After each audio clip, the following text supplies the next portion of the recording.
Welcome back, everybody. Ready for another deep dive? Today, we're venturing into, well, I guess you could say the shadowy depths, the eerie corridors of Gothic literature. Ooh, sounds a bit spooky. Yeah, a little bit, right? Specifically, we're going to tackle two pretty powerful concepts, two ideas that really give Gothic lit its distinct flavor. Okay, I'm intrigued. What are we talking about? We're talking about the Sublime Mm. and the Uncanny. And to really dig into these, we've got some fascinating excerpts lined up from different sources. All right, so we're not just making this up as we go along. Right, exactly. These are like ideas that have been explored and analyzed by some pretty smart folks, and I'm really excited to kind of unpack them with you today and see what we discover. I'm ready to dive in. Okay, so let's start with the Sublime.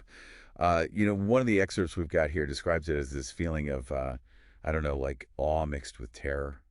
But it's not just like straight up fear, right? It's more like this sort of pleasurable terror almost.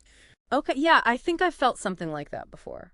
Yeah, right. Yeah. And often triggered by the immensity of nature. Like have you ever stood on a mountaintop or maybe looked out at a vast, like a stormy ocean? Oh, yeah, totally. You feel so small. Exactly.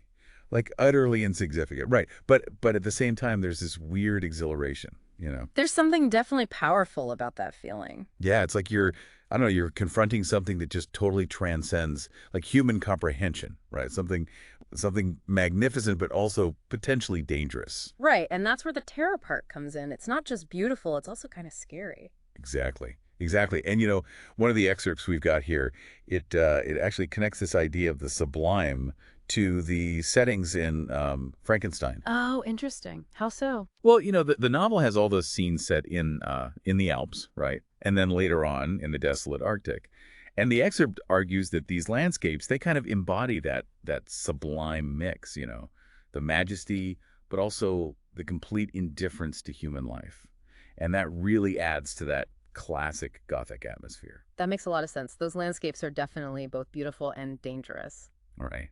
And it's that indifference of nature that really, I don't know, it adds a whole other layer to the fear, doesn't it? Like nature's breathtaking, sure, but it could also just, wipe us out without a second thought. It's a powerful force that we can't control. Exactly. And that kind of leads us to the next big idea we wanted to talk about, the uncanny. Okay, yeah, I'm curious about this one. What exactly makes something uncanny?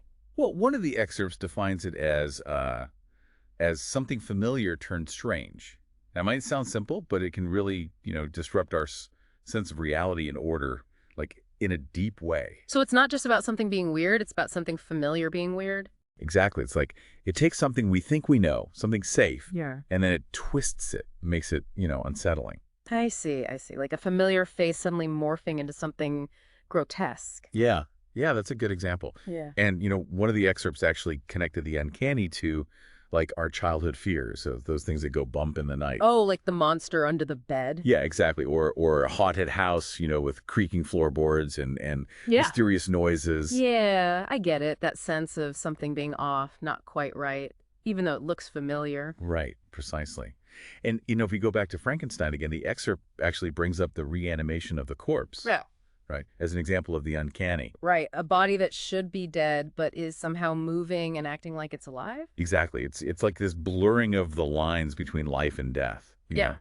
between what's real and what's not. And that's something we see with the Sublime too, right? Yeah, it's like both the sublime and the uncanny mess with our sense of boundaries, our sense of how the world is supposed to work. Exactly. It's like they're both playing with these fundamental categories that we use to make sense of the world, and they're making us question them. And I think that's really at the heart of what makes Gothic literature so powerful, you know. It's that disruption, that unsettling feeling that makes us question everything. Right. And it makes us feel things, right? Intense emotions like fear and awe and even a kind of, I don't know, fascination with the darkness. It's definitely not your typical lighthearted reading experience. No, not at all. But Yeah. it's definitely a powerful one. So just to recap, we've been talking about these two key ideas from Gothic literature. The sublime, that awe-inspiring terror often found in nature. And the uncanny, the familiar, made strange, unsettling, and deeply disturbing. And we've seen how these ideas play out in Frankenstein with the grandeur of the Alps, the eerie reanimation of the corpse, and the way the novel uses those elements to create that signature Gothic mood. Right. And the excerpts we looked at, they even pointed to examples from other Gothic works, showing how different authors use setting, characters, even the plot to achieve these same effects, these feelings of the sublime and the uncanny. It's really fascinating how these techniques can work on us as readers on such a deep level. It's all about tapping into those primal fears and fascinations. Exactly. So I guess that brings us to the end of our deep dive for today. But before we go, I wanted to leave you with a little something to think about. Ooh, a parting thought. I like it. So think about, other works of art or literature that evoke the sublime or the uncanny for you. Maybe it's a painting, a movie, a song, whatever. But what are those specific elements, those details that contribute to those feelings? And how do those techniques, how do they shape your experience as a reader or a viewer or a listener? Yeah, that's a really great question. I'm going to have to give that some thought. Me too. And hey, maybe you'll discover some new favorites along the way, right? That was a good. All right. Well, thanks for joining us for this deep dive into the sublime and the uncanny. I hope you found it, I don't know, enlightening, maybe even a little bit unsettling, Yeah, but definitely, thought-provoking. it definitely was. Thanks for having me. And until next time, happy reading and, well, maybe keep a nightlight on just in case. Huh. Good advice. See ya. Bye.